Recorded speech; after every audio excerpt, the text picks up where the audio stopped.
Indian premier ലീഗിൽ ഇന്നലെ നടന്ന മത്സരത്തിൽ ഗുജറാത്ത് ടൈറ്റൻസിനെതിരെ സൺറൈസേഴ്സ് ഹൈദരാബാദ് പരാജയപ്പെട്ടിരുന്നു.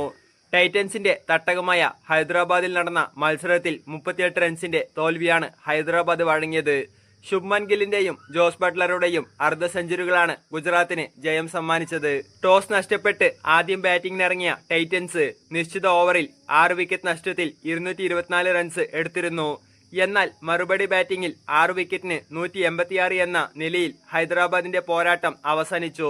സൺറൈസേഴ്സിനായി അഭിഷേക് ശർമ്മ മാത്രമാണ് മികച്ച പ്രകടനം നടത്തിയത്. ഗുജറാത്തിനെതിരെ തോറ്റതോടെ സീസണിലെ 7ാം തോൽവിയും ഓറഞ്ച് ആർമിക്ക് നേരിടേണ്ടി വന്നു. ഇത് ടീമിന്റെ പ്ലേ ഓഫ് സാധ്യതകൾക്ക് മങ്ങലേൽപ്പിച്ചു. മത്സരശേഷം ഹൈദരാബാദ് നായകൻ തോൽവിയെക്കുറിച്ച് സംസാരിച്ചിരുന്നു.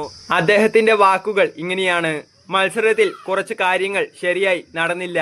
പവർ പ്ലേയിൽ ഞങ്ങളുടെ ബാറ്റിംഗ് മികച്ചതായിരുന്നില്ല. ഞാനും ഉത്തരവാദിത്തം ഏറ്റെടുക്കുന്നു. ഞങ്ങൾ 20-30 റൺസ് കൂടുതൽ വിട്ടു നൽകി. ഒരു പക്ഷേ 1-2 ക്യാച്ചുകൾ കൂടി എടുക്കാമായിരുന്നു. എനിക്കും ഒന്ന് നഷ്ടമായി.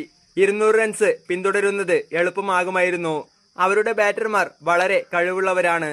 അവർ വിചിത്രമായി ഒന്നും ചെയ്യില്ല. പക്ഷേ നിങ്ങൾ മോശമായി പന്തെറിഞ്ഞാൽ അവർ നിങ്ങളെ ശിക്ഷിക്കും. ഞങ്ങൾ വളരെയധികം മോശം പന്തുകൾ എറിഞ്ഞു. പിച്ച് ബാറ്റിംഗിന് നല്ലതായിരുന്നുവെന്ന് കമ്മിൻസ് കൂട്ടിച്ചേർത്തു.